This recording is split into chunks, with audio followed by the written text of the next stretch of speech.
Capacitor. देखो बालक, capacitor क्या होता है?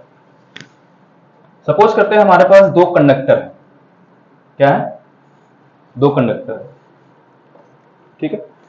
अगर हम इसको किसी भी सेल से कनेक्ट करें, अगर कुछ इस तरीके से V वोल्ट का बैटरी इसे कनेक्ट करेंगे तो क्या होगा? ये दोनों कंडक्टर चार्ज होंगे। अच्छा, ये जो कंडक्टर है ये देखो पॉजिटिव प्लेट से कनेक्ट है, तो इस पे क्या होगा बालक? एक तरीके से कंडक्टर क्या होगा? पॉजिटिवली चार्ज होगा। और ये दूसरा कंडक्टर जो है किससे कनेक्ट है? नेगेटिव प्लेट से, ये कैसा चार्ज होगा? नेगेटिवली चार्ज होगा क्या? अच्छा, मुझे साथ साथ ये बताओ, क्या दोनों पे सेम चार्ज आएंगे मैग्नीट्यूड में? ठीक है, एक ही सेल से कनेक्ट है, एक ही सेल से कनेक्ट है, इसलिए दोनों पे चार्ज क्या जाएंगे? सेम जाएंगे। तो इक्वल चार्ज होने चाहिए बट अपोजिट साइन के। देखो, एक पे प्लस चार्ज और दूसरे पे माइनस चार्ज है, ठीक है। इस कॉम्बिनेशन को बोला जाता है कैपेसिटर। जैसे तुम्हें अगर याद होगा, डाइपोल पढ़े थे, इलेक्ट्रिक डाइपोल, कुछ ऐसा ही था क्या? वहां पे हम लोग पॉइंट चार्ज के बारे में पढ़ते हैं। हमारे पास दो पॉइंट चार्ज है इक्वल चार्ज के बट अपोजिट अपोजिट साइन के, और वो काफी पास पास अगर रखे होते हैं तो उस कॉम्बिनेशन को क्या बोला जाता था? Electric dipole. वैसे ही वाला, कब यहाँ पॉइंट चार्ज की बात नहीं करेंगे, हम दो कंडक्टर की बात करेंगे। अगर हमारे पास दो कंडक्टर है, ठीक है, दोनों पे इक्वल चार्ज है बट अपोजिट साइन के, और ये दोनों कंडक्टर काफी पास पास अगर रखे गए हैं तो इस कॉम्बिनेशन को क्या बोला जाएगा? कैपेसिटर,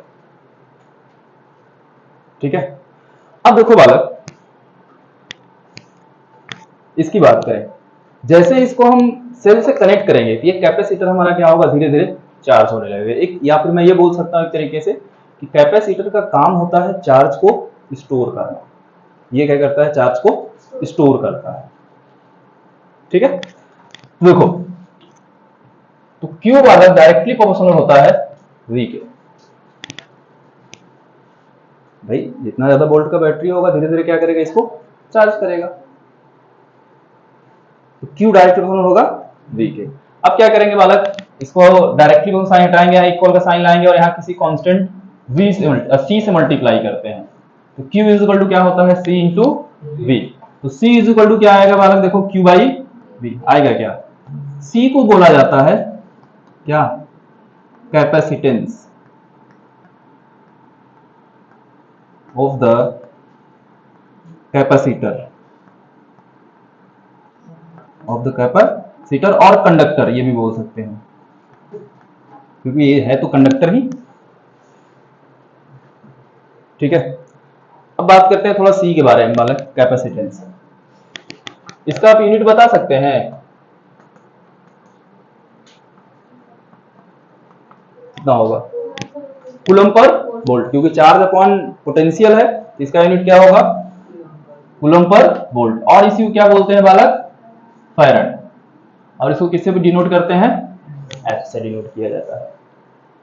और साथ में ये भी याद रखेंगे बालक कि जो कैपेसिटेंस होता है ये क्या होता है? स्केलर क्वांटिटी होता है।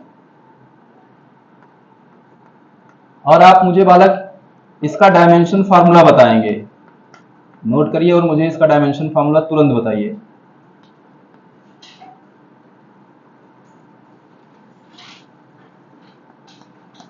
सी का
डायमेंशन फॉर्मूला निकाल के बताइए वाला।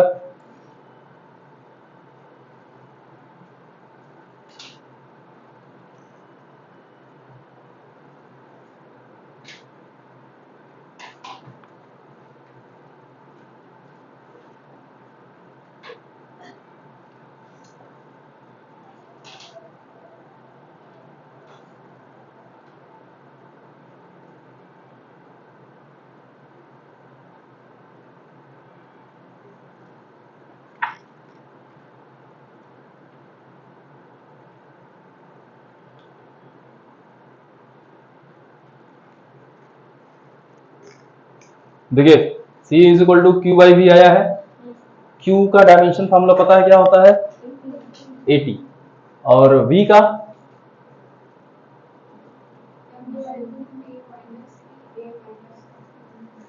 ठीक है, देखिए कैसे लिखेंगे। तो C इज इक्वल टू वाला देखो क्या लिखा जाएगा, Q का क्या होता है 80, सही है। और V का क्या लिखेंगे, M L इज 2 T पे माइनस 3 A पे माइनस, यही होगा। चलिए इसको और अच्छे से कर लीजिए, तब क्या होगा बालक देखो, M -1 L पे -2 T के पावर ऊपर जाएगा तो T तो पावर 4 हो जाएगा क्या, और A पे क्या हो जाएगा, ये C का होगा।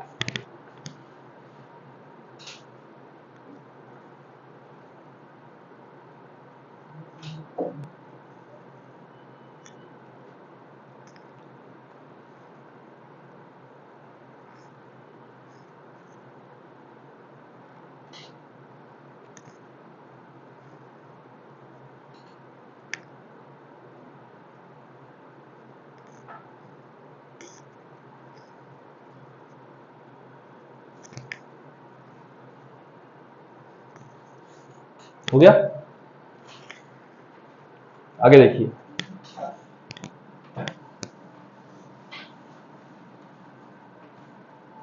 अगर बालक मैं पूछूं कि टोटल चार्ज बताइए कैपेसिटर पे कितना होगा, बता सकते हैं, या net charge on the capacitor,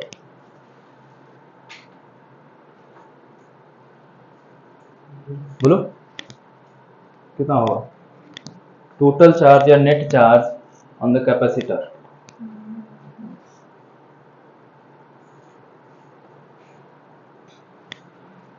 देखो बालक, ये पूरा कॉम्बिनेशन हमको क्या बताता है, कैपेसिटर बताता है, ठीक है। तो यहाँ पे आपको दो कंडक्टर दिख रहे हैं, एक पे प्लस क्यू चार्ज है और दूसरे पे माइनस, तो टोटल चार्ज कितना होगा, जीरो ही होगा ना, प्लस क्यू माइनस क्यू कितना हो जाएगा, जीरो। एक बात और ध्यान देंगे, जो कैपेसिटेंस होता है C इज इक्वल टू, आप क्यू बाई वी तो पढ़े हो, लेकिन कैपेसिटेंस कभी भी चार्ज और पोटेंशियल डिफरेंस पे डिपेंड नहीं करता है, ठीक है, चार्ज और पोटेंशियल डिफरेंस पे डिपेंड नहीं करता है। Capacitance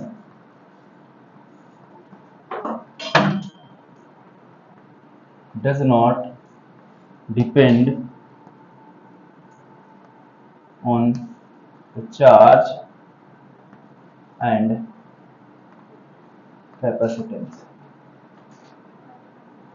sorry, charge and potential difference। तब बात आता है भाई किस पे करता है, ठीक है। तो देखो कैपेसिटेंस डिपेंड करता है बालक, इट डिपेंड ऑन, देखो जो कंडक्टर बालक हम यूज कर रहे हैं इसके शेप और साइज पे डिपेंड करेगा, किस पे डिपेंड करेगा, शेप और साइज पे।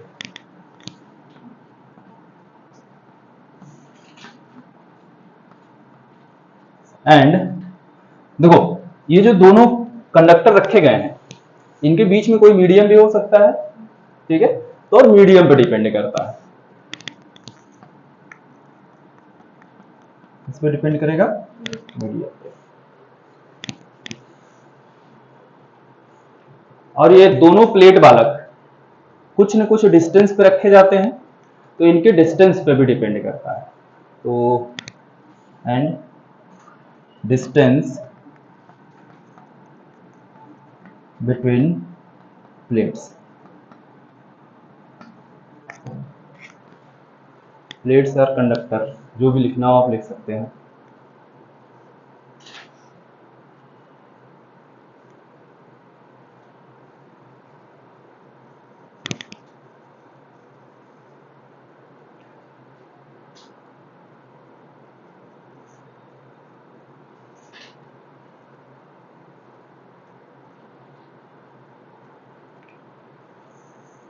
चलिए बालक, आपको यहाँ पे जो पढ़ना है, मैंने तो ऐसे ही दो कंडक्टर आपको बना के दे दिया था, लेकिन आपको जो पढ़ना है कैपेसिटर, यहाँ पे आपके सिलेबस में पैरेलल प्लेट कैपेसिटर है और स्फेरिकल प्लेट कैपेसिटर है। ठीक है, तो सबसे पहले हम बात करेंगे पैरेलल प्लेट कैपेसिटर के बारे में। ठीक है, बिठा दे पूरा बालक। कैपेसिटर देखो कहीं, कहाँ कहाँ कैपेसिटर कहाँ देखे हो? अरे जोर से बोलो, कैपेसिटर कहाँ देखे हैं? फैन और पंप में। अच्छा, लगा होता है क्या? तो कंडेंसर नाम सुने हो? ठीक है, वही कैपेसिटर होता है। कैपेसिटर का काम क्या होता है? कभी कंडेंसर देखो, अगर पंखा को बंद कर दो उसके बाद उसका कंडेंसर जाके छुओ तो करंट लगता है कि नहीं? कभी जाकर ट्राई करना, ठीक है, घर जाकर ट्राई करना।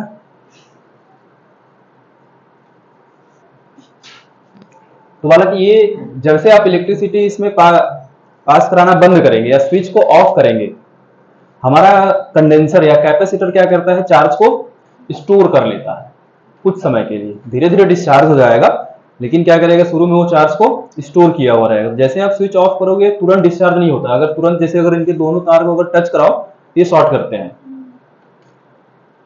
ठीक है, करके देख लेना ये चीज क्यों करता है, क्योंकि ये चार्ज को स्टोर करके रखा रहता है।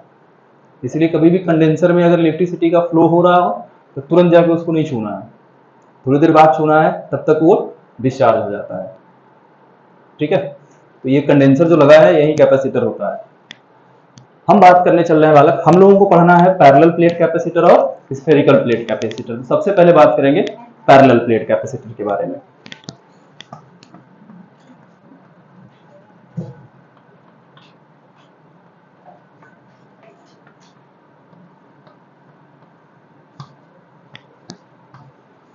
ठीक है, पैरेलल प्लेट कैपेसिटर।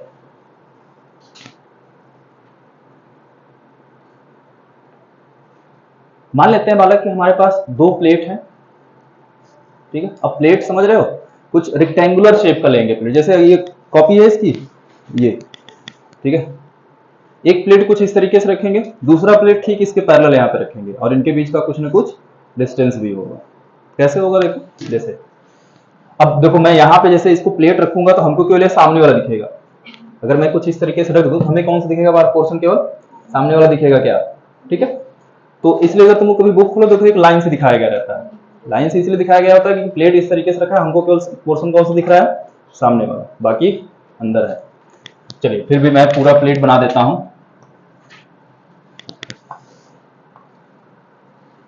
इस तरीके से बालक दो पैरेलल प्लेट है। ठीक है, और इनके बीच का कुछ डिस्टेंस भी होगा, मान लेते हैं कितना डिस्टेंस है? डी है। अच्छा, दोनों प्लेट का एरिया सपोज करते हैं किसके बराबर है बालक? ए के बराबर है, और इसको किसी भी सेल से आप कनेक्ट कर दीजिए इस तरीके से, कर दे, बी वोल्ट का मान लेते हैं। तो देखो ये क्या होगा बालक? पॉजिटिवली चार्ज होगा, इस पे कितना चार्ज आएंगे? प्लस की, और इस पे कितना चार्ज आएगा? माइनस की, और इस कॉम्बिनेशन को क्या बोला जाएगा? कैपेसिटर। अब इसका कैपेसिटेंस निकालना है, उससे पहले एक चीज बताओ मुझे तुम लोग कि इसके बीच में इलेक्ट्रिक फील्ड कितना होगा? देखो इलेक्ट्रिक फील्ड पॉजिटिव चार्ज से किधर जाएगा? किधर फ्लो होगा? निगेटिव चार्ज की तरफ, या ये बोल सकते हो भाई पॉजिटिव प्लेट से निगेटिव प्लेट की तरफ इलेक्ट्रिक फील्ड का फ्लो होगा, ऐसे होगा। तो आप बता सकते हो कि इस दोनों प्लेट के बीच में इलेक्ट्रिक फील्ड कितना होगा? दोनों प्लेट के बीच में इलेक्ट्रिक फील्ड कितना? कितना? Q epsilon not upon D.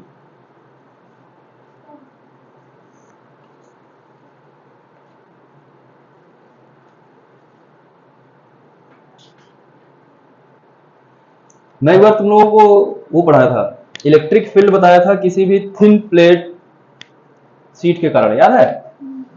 क्या बताया था? सिग्मा अपॉन 2 एप्सिलॉन, ये पढ़े थे? सिग्मा अपॉन 2 एप्सिलॉन, याद है कि भूल गए? अच्छी बात है, चलो याद है तो ये बताओ, ये पॉजिटिव प्लेट है तो इसके कारण इलेक्ट्रिक फील्ड इस डायरेक्शन में होगा, मान लेते हैं कितना, E1। ये निगेटिव प्लेट है तो इसके कारण यहाँ पे इलेक्ट्रिक फील्ड कितना होगा, उसी डायरेक्शन में होगा, क्या, E2। तो नेट इलेक्ट्रिक फील्ड कितना लिखोगे, E1 प्लस, यही होगा। अच्छा, दोनों पे देखो वाला, एक पे चार्ज पॉजिटिव है, एक पे चार्ज निगेटिव है, माइनस साइन केवल हमको डायरेक्शन बता रहा है, यहाँ पे माइनस साइन तो डायरेक्शन ही बताता है, ठीक है। अच्छा, इसके कारण अगर देखो सिग्मा अपॉन 2 एप्सिलॉन नॉट होगा, तो क्या इसके कारण भी सिग्मा अपॉन 2 एप्सिलॉन नॉट होगा? होगा। तो टोटल कितना हो जाएगा, sigma upon epsilon not. Sigma की क्या होता है, सिग्मा क्या होता है, सरफेस चार्ज डेंसिटी। ये किसके बराबर होता है, Q by A, charge upon area. हमको प्लेट पे चार्ज भी पता है और प्लेट का एरिया भी पता है। इसको चेंज कर दें, इसको क्या लिख सकते हैं, क्यू बाई एप्सिलॉन नॉट लिखा जा सकता है क्या? तो ये इलेक्ट्रिक फील्ड याद रहेगा इसके अंदर। किसी भी दो पैरेलल प्लेट के अंदर इलेक्ट्रिक फील्ड कितना होता है, सिग्मा अपॉन एप्सिलॉन नॉट या फिर Q upon A epsilon not, ठीक है। फिलहाल हमको बात करना है कि क्या बालक, इसका कैपेसिटेंस कितना होगा। तो याद है कितना कैपेसिटेंस होता है, capacitance of parallel plate capacitor. Hindi में बालक कैपेसिटेंस को संधारित्र बोला जाता है, नाम सुने हो संधारित्र?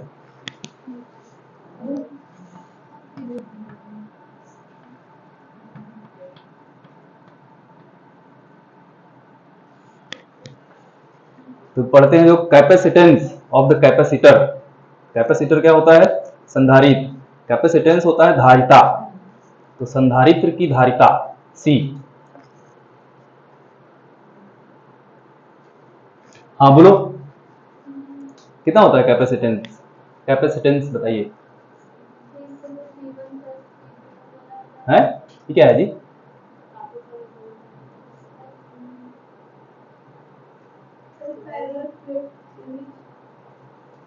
अरे हम सीरीज पैरेलल तुम लोगों से नहीं पूछ रहे हैं।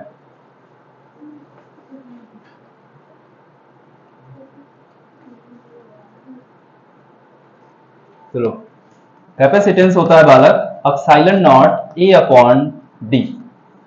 क्या होता है, epsilon not a upon D, ये कैपेसिटेंस होता है, ठीक है। किसी भी पैरेलल प्लेट कैपेसिटर की अगर बात करें तो उसका कैपेसिटेंस कितना होगा, epsilon not a upon D. पढ़े हो कभी? चलो देखो आगे। तो बालक देखो कैपेसिटेंस किस पे डिपेंड कर रहा है, एक क्या प्लेट के एरिया पे डिपेंड कर रहा है, वही जो शेप और साइज पढ़े थे तुम लोग, ठीक है। तो कैपेसिटेंस हमारा जो होता है बालक, वो एरिया के डायरेक्टली प्रोपोर्शनल है। अगर प्लेट का एरिया बढ़ाएंगे तो उसका कैपेसिटेंस भी बढ़ेगा, और प्लेट के एरिया घटाएंगे तो कैपेसिटेंस भी घटेगा। ये याद रखना, क्वेश्चन कभी टेस्ट हुआ तो दूंगा जरूर। अच्छा और बताओ, डिस्टेंस के क्या है, इनवर्सली प्रोपोर्शनल है। मतलब दोनों प्लेट के बीच का जो डिस्टेंस है, अगर हम इनको पास लाएंगे तो इनका कैपेसिटेंस क्या होगा, बढ़ेगा, क्योंकि डिस्टेंस कम हो रहा है। अगर डिस्टेंस कम होगा तो जाहिर सी बात है सी क्या करेगा, इंक्रीज करेगा, और इनको दूर ले जाएंगे तब कम होगा। और साथ में देखो एप्सिलॉन नॉट है, इस तरीके से हमको मीडियम बताता है, ठीक है। तो मीडियम के क्या है, डायरेक्टली प्रोपोर्शनल है, ठीक है। दोनों प्लेट के बीच में मीडियम जो है उसके क्या है, डायरेक्टली प्रोपोर्शनल है। अगर इनके बीच में कोई मीडियम आ जाए तब कैपेसिटेंस पहले से बढ़ जाएगा, घट जाएगा, बढ़ जाएगा, क्योंकि किसके डायरेक्टली प्रोपोर्शनल है बात, तो क्या करेगा, बढ़ जाएगा। तो मैं लिख दे रहा हूं, C is directly proportional to medium. किसी भी डाइलेक्ट्रिक मीडियम पर बात करो तो हमेशा या तो एयर के लिए 1 होता है, बाकी 1 से बड़ा ही होता है, ठीक है, नोट करिए।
हो गया बालक,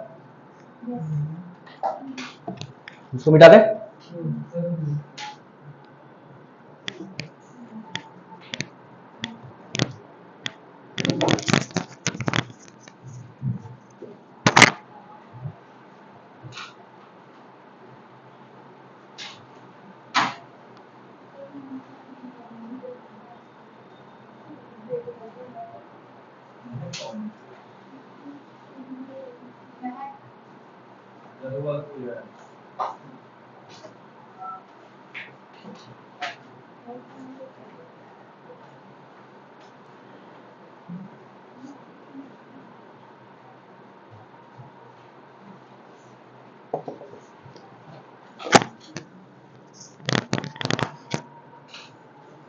हाँ हो गया, अब हो गया बालक, हो गया ना, ठीक।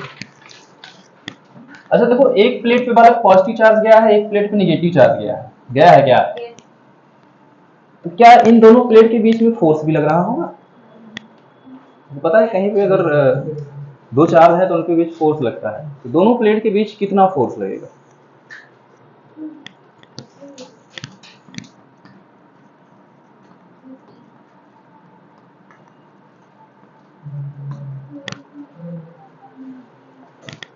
क्या होता है? F is equal to Q, यही होता है ना? अच्छा, जवाब तो बहुत सही दिए। F इज इक्वल टू क्या होगा? क्यू। क्या ये फोर्स कैसा होगा बालक? रिपल्सिव होगा या अट्रैक्टिव होगा? अट्रैक्टिव होगा, समझ में आ रहा है? क्योंकि एक पॉजिटिव और एक निगेटिव, तो ये जो माइनस क्यू चार्ज है इसको अपनी ओर खींचेगा और प्लस क्यू वाला इसको अपनी ओर खींचेगा। F force. अब एक चीज देखो, अब आप बता सकते हो जैसे अगर इस पे फोर्स, अगर माइनस क्यू चार्ज वाला अगर इस पे फोर्स लगा रहा है तो इसके कारण यहाँ पे कुछ ना कुछ इलेक्ट्रिक फील्ड भी होगा। कितना होगा? इस प्लेट के कारण यहाँ पे इलेक्ट्रिक फील्ड कितना?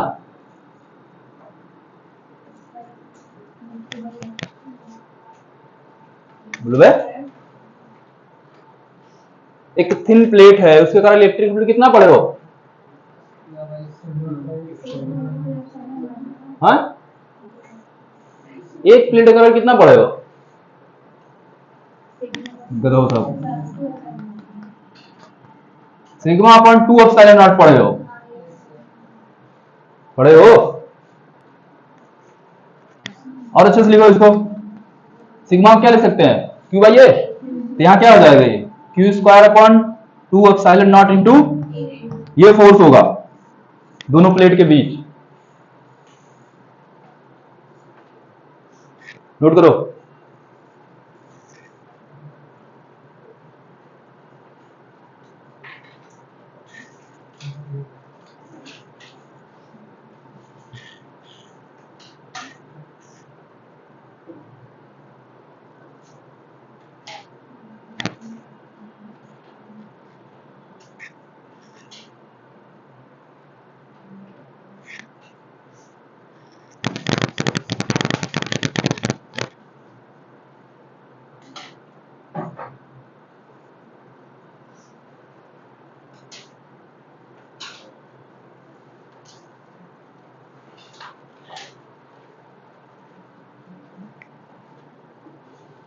हो गया? अच्छा, फोर्स लग रहा है, मेरे ख्याल से तुम लोग प्रेशर पढ़ लिए क्या? प्रेशर क्या होता है? Force upon area. यूनिट क्या होता है? पास्कल। अच्छा, और क्या होता है यूनिट? और क्या होता है? एक एटीएम में कितने पास्कल?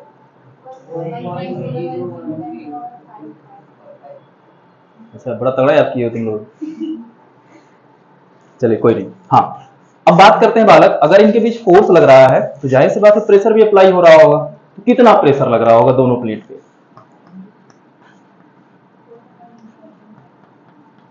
प्रेशर क्या होता है? फोर्स अपॉन, यही पढ़े हैं। फोर्स हमने निकाल लिया है क्या? थोड़ा डिवाइड करके हमको बताओ कितना आ रहा है, थोड़ा जल्दी करो।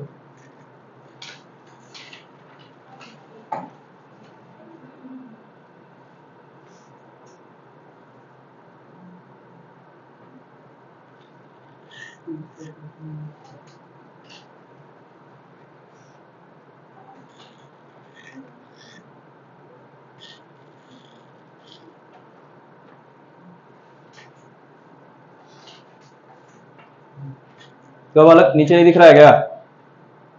कितना ऊपर तक लिखे हैं बताइए, यहां तक, इतना ऊपर तक दिख रहा है?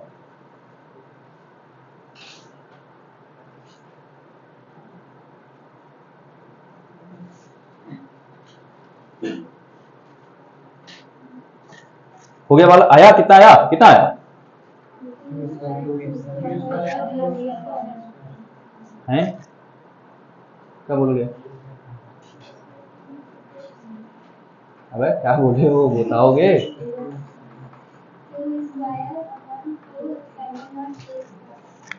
चलिए तो प्रेशर देखो बालक कितना होगा, एफ की वैल्यू कितना है, Q square upon 2 epsilon not a upon क्या हो जाएगा, अपॉन ए। तो P इज इक्वल टू क्या होगा, Q square upon 2 epsilon not a square, लिख सकते हैं क्या? अच्छा ऐसा भी है, तो 1 अपॉन 2 एप्सिलॉन नॉट, इसको तो क्यू बाई ए का होल स्क्वायर लिख सकते हैं क्या? क्यू बाई ए क्या बोलते हैं? छोड़ो सोचते रहना तुम लोग, लिखा जा सकता है। देखिए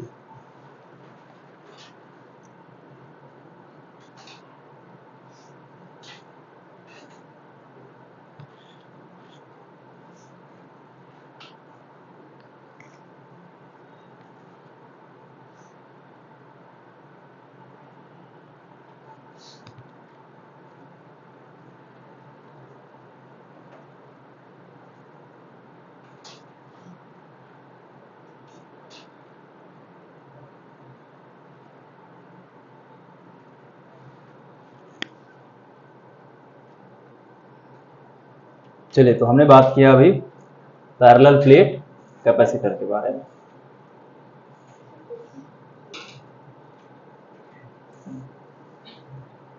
तो बालक कभी भी अगर आप पैरेलल प्लेट कैपेसिटर को देखोगे तो किस तरीके से इसको डिनोट किया जाएगा, या सिंबल। तो पैरेलल प्लेट कैपेसिटर को कुछ हमेशा इस तरीके से दिखाया जाएगा, छोटा सा, इसका कैपेसिटेंस कितना रहेगा, सी रहेगा, ठीक है। जैसे इसको कनेक्ट करेंगे किसी सेल से, एक पे पॉजिटिव चार्ज आएगा और एक पे क्या आएगा, नेगेटिव चार्ज आएगा। तो किस इस तरीके से कैपेसिटर को डिनोट किया जाता है। आगे हम बात करने वाले हैं इंपॉर्टेंट टॉपिक, एक क्वेश्चन आपको वहां से रहेगा, ठीक है। ग्रुपिंग ऑफ कैपेसिटर्स, ग्रुपिंग दो तरीके से करते हैं, एक पैरेलल ग्रुपिंग होता है और सीरीज ग्रुपिंग होता है। और याद रहे, अगर ये कैपेसिटर वाला अगर तुमको समझ में आ गया तो आगे जब रजिस्टर का ग्रुपिंग पढ़ेंगे तो आपको बिल्कुल समझ में आएगा।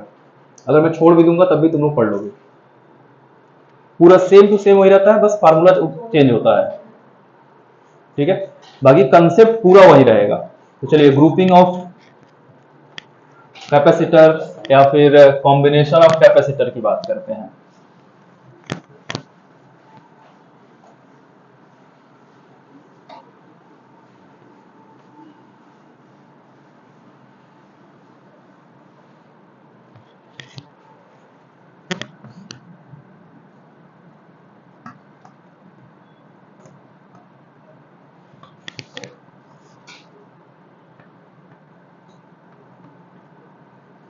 पहला बात करेंगे बालक सीरीज कॉम्बिनेशन।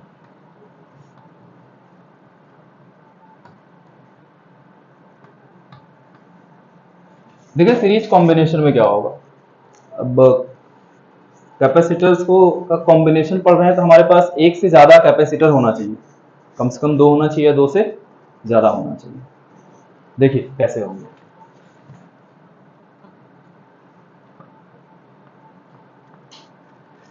देखो बालक ये जो कॉम्बिनेशन, तीन कैपेसिटर लिए हैं, ये जो कॉम्बिनेशन होता है इसको सीरीज कॉम्बिनेशन बोला जाता है, ठीक है। देखो हुआ क्या है, तीनों कैपेसिटर क्या एक ही वायर से कनेक्ट है, अगर एक ही वायर से कनेक्ट होंगे तो उसको सीरीज में लिया जाएगा। या एक तरीका और भी बताते हैं, मान लेते हैं इसका कैपेसिटेंस C1 है, इसका C2 है और इसका क्या है बालक, C3। सबका अलग अलग सेम भी हो सकता है, अलग अलग भी हो सकता है, मैं फिलहाल अलग अलग लेके चल रहा हूँ। इसको किसी भी सेल से कनेक्ट करेंगे अगर V वोल्ट के, देखो ये क्या होगा बालक, पॉजिटिव चार्ज होगा, ठीक है, और ये क्या होगा, नेगेटिव। अब ये नेगेटिव है तो इस पे क्या इंड्यूस होगा, पॉजिटिव, इस पे फिर नेगेटिव, फिर इस पे पॉजिटिव, फिर इस पे नेगेटिव। सभी पे सेम चार्ज डिस्ट्रीब्यूट होते हैं। ठीक है, इसका मतलब ये हुआ बालक कि अगर कोई भी कैपेसिटर अगर सीरीज में कनेक्ट है तो हर एक कैपेसिटर पे चार्ज इक्वल होगा। चार्ज क्या होगा? इक्वल होगा। मान लेते हैं इस पे चार्ज कितना गया Q, तो इस पे भी कितना जाएगा Q, इस पे भी Q। लेकिन ये पोटेंशियल डिफरेंस देखो, यहां पे जो सेल यूज किए थे V है। ठीक है, ये टोटल पोटेंशियल डिफरेंस है हमारा। ये क्या करेगा? 3 पार्ट में डिवाइड होगा, लेकिन जरूरी नहीं है कि इक्वल पार्ट में डिवाइड हो। तो हम मान लेते हैं कि इसके क्रॉस पोटेंशियल कितना बालक गया? V1, इसके क्रॉस कितना गया, और इसके क्रॉस V3। V1 कितना होगा? बोलो बोलो। Q is equal to CV पढ़े हो, तो V इज इक्वल टू क्या होगा? Q बाई, लिख सकते हैं Q बाई C1, यही करोगे। और V2 कितना होगा बालक? और V3 कितना होगा? Q बाई, कुछ वैसा ही होगा। देखो, सीरीज में जानने के लिए एक तरीके से और जान सकते हो। देखो, इसका निगेटिव प्लेट किससे कनेक्ट है? पॉजिटिव से। हर का देखोगे तो अगर निगेटिव प्लेट पॉजिटिव से कनेक्ट है या पॉजिटिव प्लेट निगेटिव से कनेक्ट है, तब भी उसको सीरीज में बोला जाएगा। देखो है क्या कनेक्ट, या सिंपल सा तरीका, अगर एक ही वायर से कनेक्ट है तो सीरीज। ठीक है। अच्छा देखो, ये जो V1 V2 V3 आया है, ये कहां से आया है? यही टूट के बना है। अगर हम इनको ऐड कर दें, जोड़ दें, तो क्या हमको फिर से V मिल जाएगा? मिल जाना चाहिए। अच्छा, मिल जाएगा क्या? देखिए थोड़ा तो, V is equal to V1 plus V2 plus V3 कर सकते हैं। V1 कितना, V2 कितना, V3 कितना, Q कॉमन ले ले क्या?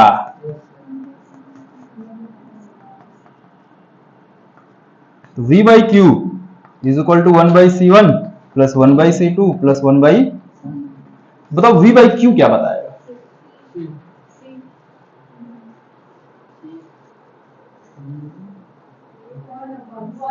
1/C बताएगा। देखो हमारा काम क्या होता है, जैसे कॉम्बिनेशन में ढेर सारे कैपेसिटर्स दिए हैं, तो इनको कैसे भी कैलकुलेट करके एक सिंगल कैपेसिटर में चेंज करना होता है। किसमें चेंज करना है? सिंगल कैपेसिटर में। ठीक है, तो अगर बालक सीरीज में अगर कैपेसिटर कनेक्ट है, तो हमको 3 कनेक्ट है, इन तीनों किसमें कनेक्ट जोड़ना है हमें? सॉरी, सिंगल कैपेसिटर में चेंज करना है। तो कौन सा फॉर्मूला लगाएंगे? ये कुछ इस तरीके से।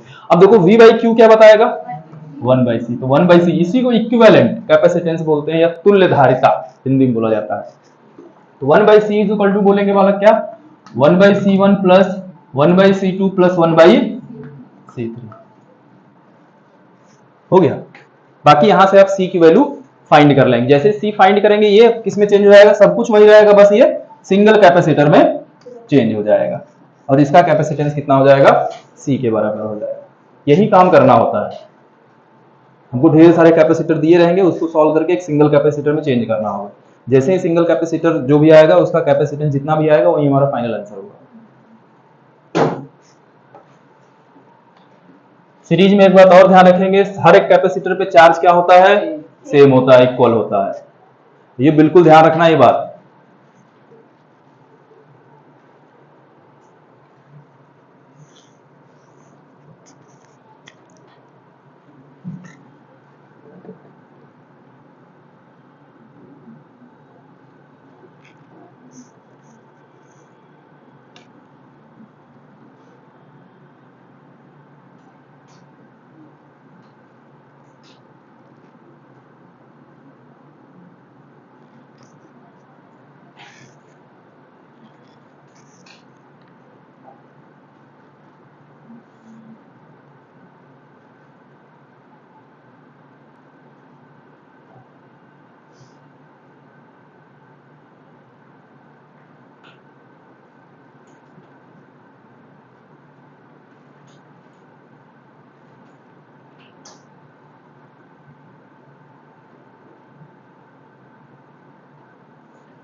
बेटा बालक,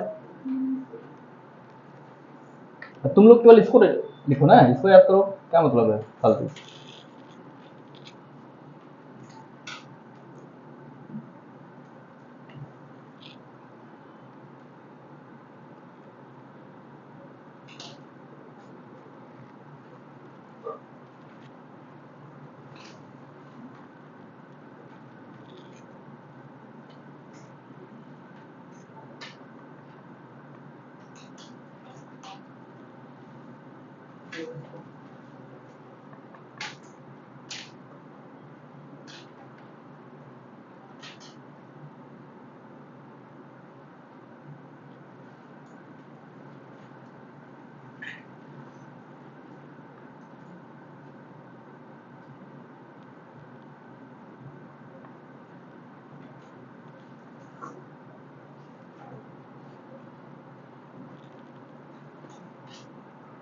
हो गया, डायग्राम बना लिए हैं।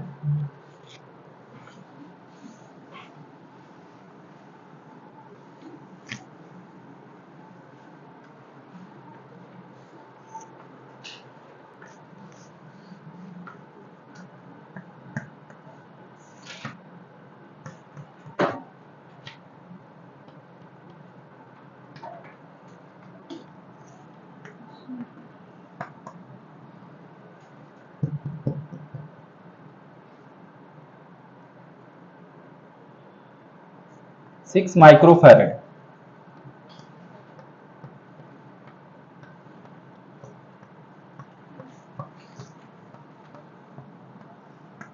आप बताइए ए और बी के बीच इक्विवेलेंट कैपेसिटेंस कितना होगा, तुल्य धारिता कितना होगा ए और बी के बीच। पहले तो आप ये सोचिए, क्या ये सभी के सभी सीरीज में है? सीरीज में देखने में क्या देखना है, क्या सभी एक ही वायर से कनेक्ट है? अब वायर को तो कैसे भी मोड़ा जा सकता है, उसमें भी आपको देखना है कैसे भी मोड़ा गया है तो क्या वही वायर है या चेंज हो गया वायर? एक ही वायर है, एक ही वायर से सब कनेक्ट है, इसका मतलब सब किस में है? सीरीज में। अब सीरीज का फार्मूला आप पढ़े हैं, लगाइए तुरंत और आंसर बताइए। वन सर, ठीक है, देखते हैं और कोई बताइए। One,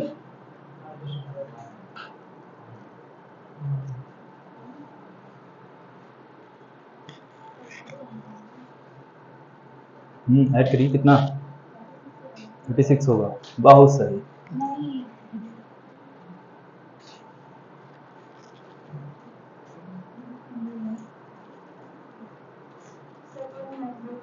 one microfarad.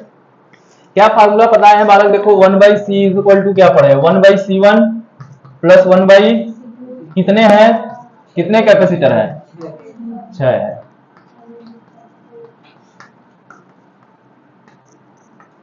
ठीक है, 1/c इज इक्वल टू क्या करें, देखो इसको यूनिट चेंज करने के चक्कर में कभी मत लगाना कि इसको माइक्रोफैरेड है तो इसको फैरेड में पहले चेंज करें, कर दिया करो, लास्ट में जो आएगा वो माइक्रोफैरेड में आएगा। ठीक है, क्या करेंगे, 1/6 प्लस 1/6 प्लस 1, यही फार्मूला था ना सीरीज का, प्लस 1/6 और प्लस 1/6 कितने हो गए? प्लस 1/6, 6 एलसीएम है, ऊपर कितना 1 plus 1 plus 1 plus 1 plus 1 plus 1 कितना 6, तो कितना आ गया 1। ये देखो 1/1 लिख लो और अच्छा रहेगा, तो 1/c इज इक्वल टू 1 आ रहा है, तो c कितना आएगा, उल्टा करो, तो इधर उल्टा करोगे तो ये भी कितना, तो हमेशा ध्यान रखना अगर 1/c है तो इसको हमेशा उल्टा करके लिखना, हमको c की वैल्यू चाहिए। अब देखो ये पूरा सॉल्व करने के बाद सभी कैपेसिटर को हमने सॉल्व किया सीरीज में और एक सिंगल कैपेसिटर में इसको चेंज किया, तो आप इसको फिर से कुछ इस तरीके से बना सकते हैं, ये रहा ए, ये रहा बी और इसका कितना आया 1 माइक्रोफैरेड, ये हमारा फाइनल आंसर होगा।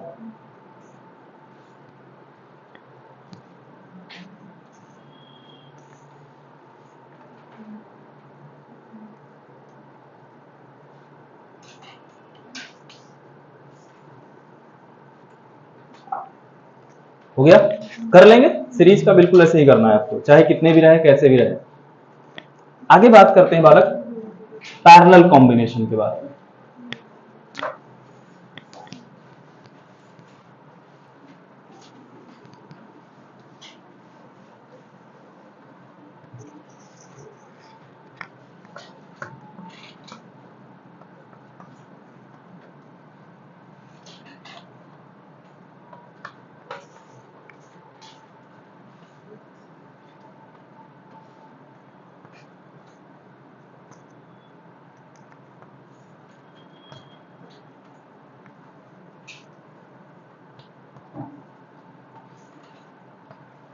देखो ये जो कैपेसिटर कनेक्ट है बालक, देखो क्या सभी के सभी अलग अलग वायर से कनेक्ट है, ये कहीं वायर से कनेक्ट है। तो अलग, अगर बालक अलग अलग वायर से कनेक्ट होते हैं तो वो किस में कनेक्ट होते हैं, पैरेलल में। लेकिन एक बात और ध्यान लेना है कि सभी कैपेसिटर एक ही पॉइंट से निकलने चाहिए और एक ही पॉइंट पे जाके मिलने चाहिए, तब वो तो होंगे। ऐसा नहीं कि निकल तो एक ही पॉइंट पर रहे हैं, मिल कहीं अलग अलग पॉइंट पर रहे हैं, तब वो फिर पैरेलल नहीं होगा, वो फिर क्या होगा देखा जाएगा। ठीक है, ये बात ध्यान देनी है आपको। सीरीज में क्या था, एक ही वायर से कनेक्ट होते थे, पैरेलल में क्या होगा, डिफरेंट डिफरेंट वायर से कनेक्ट होंगे। लेकिन साथ में ये भी ध्यान देना है कि एक ही पॉइंट से निकलेंगे और एक ही पॉइंट पे जाके मिलेंगे। अच्छा, अब एक चीज देखो, यहां से बालक पोटेंशियल डिफरेंस की अगर बात करें तो पैरेलल केस में हर एक कैपेसिटर पे पोटेंशियल डिफरेंस क्या होता है, अगर V वोल्ट से कनेक्ट है तो सब पे कितना जाएगा, V। इसका मतलब तब डिफरेंट क्या होगा, चार्ज। मान लो यहां से टोटल चार्ज कितना जा रहा है, Q। तो Q चार्ज जो है ये 3 पार्ट में डिवाइड होगा। अब जरूरी नहीं कि इक्वल ही हो, तो हमने मान लिया इस पे कितना गया Q1, इस पे कितना गया, इस पे कितना गया Q3।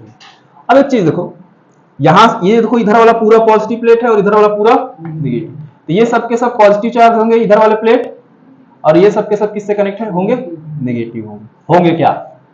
अब देखो सीरीज में अगर तुम्हें याद है तो क्या होता था, पॉजिटिव प्लेट किससे कनेक्ट होता था, नेगेटिव से, या नेगेटिव प्लेट किससे कनेक्ट होता था, पॉजिटिव से। लेकिन सीरीज में देखो ये पॉजिटिव प्लेट है, ये किससे कनेक्ट है, पॉजिटिव से, और नेगेटिव किससे कनेक्ट है, नेगेटिव से। तो पैरेलल में पॉजिटिव प्लेट पॉजिटिव से कनेक्ट होता है और नेगेटिव प्लेट नेगेटिव से कनेक्ट होता है। सीरीज में इसका उल्टा हो जाता है, पॉजिटिव किससे होता है, नेगेटिव से, या नेगेटिव किससे होता है, पॉजिटिव से। अच्छा, ये जो टोटल चार्ज Q गया है ये 3 पार्ट में डिवाइड हुआ है, अगर हम इसको ऐड कर दें तो क्या Q के बराबर होगा, करते हैं। तो Q इक्वल टू क्या लिख सकते हैं, सही है। Q1 किसके बराबर होगा, C1 V के बराबर होगा क्या, Q2 किसके बराबर होगा, Q3 किसके बराबर होगा। अच्छा, V कॉमन है क्या, इधर डिवाइड कर दो तो Q बाई V क्या बताता है, C। यही अब हमको इन तीनों को सॉल्व करोगे तो एक सिंगल कैपेसिटर मिलेगा जिसका कैपेसिटेंस कितना होगा, C के बराबर, जिसको बोला जाएगा इक्विवेलेंट कैपेसिटेंस, और ये किसके बराबर होगा, C1 plus C2 plus C3 के। ये पैरेलल का फॉर्मूला होता है। ठीक है, बताइए।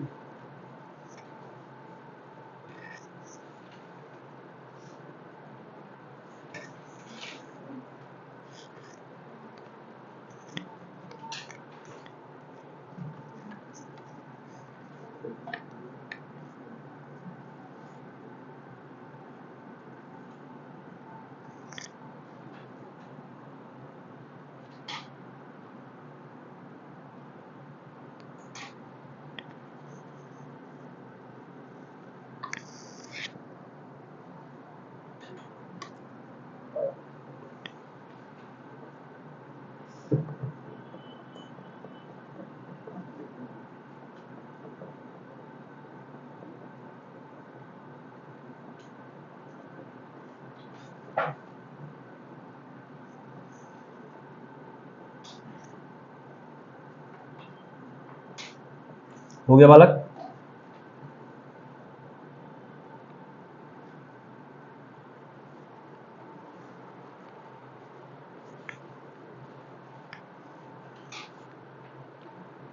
तो याद रखेंगे एक चीज और साथ साथ बालक कि अगर सीरीज में कनेक्ट है तो क्या सेम होता है, चार्ज, और पैरेलल में क्या सेम होता है, पोटेंशियल डिफरेंस।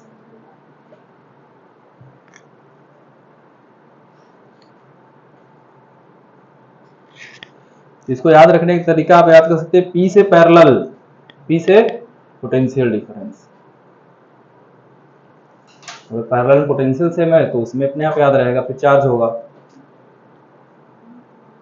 ऐसे रजिस्टर वाला पढ़ेंगे तब भी सेम कंसेप्ट रहेगा। ठीक है, पैरेलल में पोटेंशियल डिफरेंस सेम रहेगा, सीरीज में क्या सेम रहेगा। अब वहां चार्ज की बात नहीं करेंगे, वहां करंट की बात करेंगे, तो वहां करंट सेम रहता है। ठीक है, और यहाँ जो फार्मूला जो सीरीज के लिए पढ़े वो पैरेलल के लिए हो जाएगा, और जो पैरेलल के पढ़े वो सीरीज के लिए हो जाएगा, बस बाकी एक एक कंसेप्ट वही रहेगा।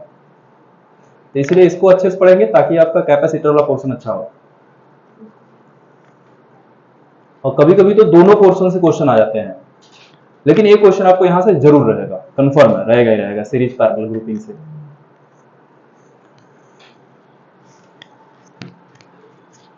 चलिए इसके बाद बालक आता है, ये तो हमने सीरीज पैरेलल अलग अलग पढ़ा, इसके बाद आता है मिक्स्ड ग्रुपिंग, मतलब उसमें सीरीज कॉम्बिनेशन भी होगा और पैरेलल कॉम्बिनेशन भी, और आपको खोजना होगा कहां पे सीरीज है कहां पे पैरेलल है। तो मैं मिक्स्ड ग्रुपिंग की बात कर रहा हूं, उसका कोई फार्मूला नहीं है, यही सीरीज पैरेलल और आई है, सीधे क्वेश्चन पे आते हैं।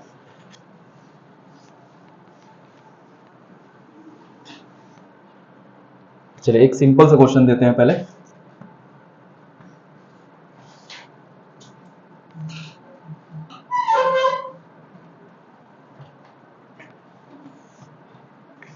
ये ए रहा पॉइंट, ये बी रहा, ये 3 माइक्रोफैरेड रहा, ये भी 3 माइक्रोफैरेड रहा, ये 2 माइक्रोफैरेड रहा, ये 1 माइक्रोफैरेड रहा। बताइए ए और बी के बीच इक्विवेलेंट कैपेसिटेंस कितना?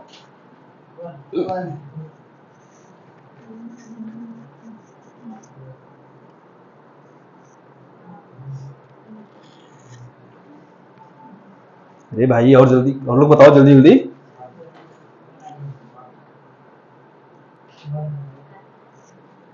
वन आएगा।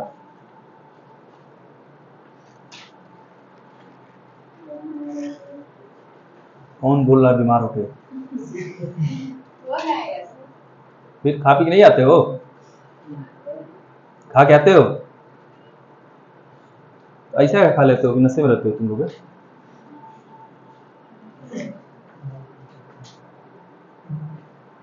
तो भांग तो नहीं खा के आते हो ना सबके साथ? पी के आते हो? खाए भी जाता है, पता करो।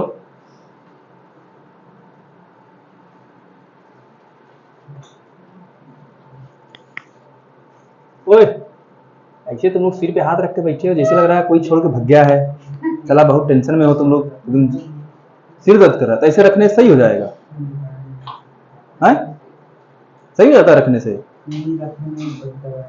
दबा रहे हो?